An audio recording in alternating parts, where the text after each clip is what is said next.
শিশু শিক্ষা একাডেমিতে উপজেলা প্রাথমিক শিক্ষা অফিসারের বিদ্যালয় পরিদর্শন। মৌলভীবাজার জেলার বড়লেখা উপজেলায় শিশু শিক্ষা একাডেমি বিদ্যালয় পরিদর্শন করেন উপজেলা প্রাথমিক শিক্ষা অফিসার AKM জুবায়ের আলম। 17 মে শনিবার দুপুরে তিনি বিদ্যালয়ের সকল ক্লাসরুম সহ বিভিন্ন দপ্তর পরিদর্শন করেন।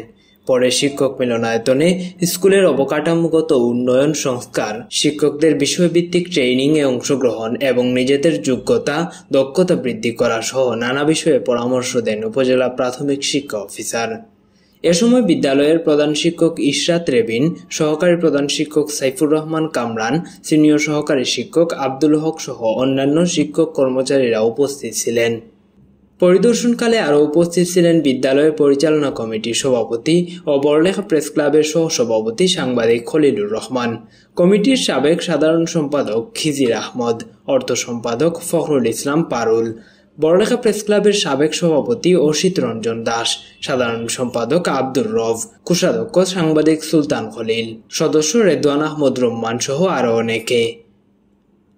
বড়লেখা পৌরসভা থেকে রেদওয়ান আহমদ রুম্মানের পাঠানো তথ্য ও ভিডিও চিত্রে ইমরান আহমেদ, সাতমা কণ্ঠ।